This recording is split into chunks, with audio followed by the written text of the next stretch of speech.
I recently posted a video where I ranked all of the Super Mario Wonder characters, and for the most part everyone seemed to agree with my tier list and thought it was pretty accurate. This was until I received a certain comment. What the freak? Blue Yoshi is the worst, and yellow Yoshi should really be A. Red is A or S tier. Almost everyone I've seen playing a Yoshi game was red whenever they had the opportunity, especially in 2-player. Also, Nabbit isn't bad, a lot of people love him. High B to low A tier. Now when I get a comment like this, there are two completely different ways I can take it. One, I can just read the comment and go about my day as normal, or option number two is I can absolutely destroy the commenter with irrefutable evidence to prove that I'm right and they are wrong. And well, I think you know which option I've chosen. I'm not discussing Nabbit, that's a topic for another video, but we're gonna go ahead and talk about why green and blue Yoshi are objectively better than red and yellow Yoshi. First things first, let's talk about color psychology. I'm currently attending art school, and last year I had to take a class called color theory, which is basically the science behind color and why you're supposed to use certain colors for certain things. In terms of Yoshi, we have 4 different main color options, so let's go ahead and take a look at them. Starting off with green. Green tends to be linked to emotions such as harmony,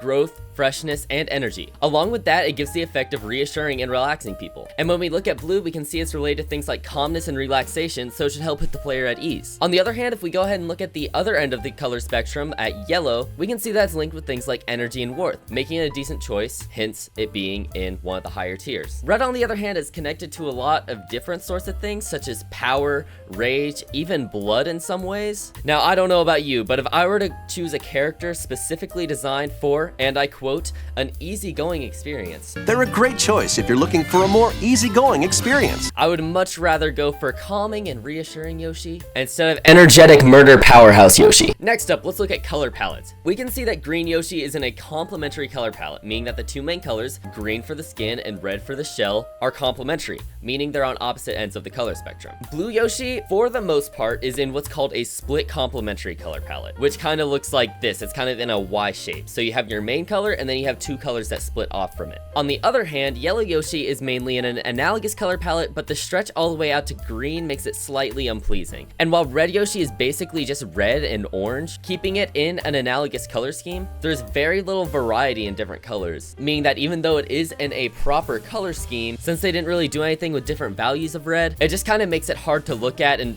pretty boring, to be honest. Now, moving on from color psychology, let's talk about some more practical things. Obviously, Yoshis originate in the wild on Yoshi Island, and though Yoshis are very strong, even the strongest animals sometimes need to relax and hide. Now, green and blue are often found in the wild, blue being in water and green being just all over the place with grass, leaves, everything. So green and blue Yoshi are going to have a naturally easier time trying to blend in with environments. On the other hand, I don't know if you guys have ever tried to hide in a bright yellow or red jacket, but it's not that easy unless if you're in like a Cocomelon video or something. And the last thing we need to discuss is how Yoshi's bodies would react to sunlight. So while light blue Yoshi and green Yoshi are in a great place to reflect sunlight, being in lighter tones with blue Yoshi being a very light blue, the darker red color is actually going to absorb a lot more sunlight, making it harder for red Yoshi to regulate body temperature and disperse heat. That means if blue, green, yellow, and red Yoshi were running around Yoshi's island, red Yoshi's most likely to overheat first and give out first. All of this combined helps validate my tier list of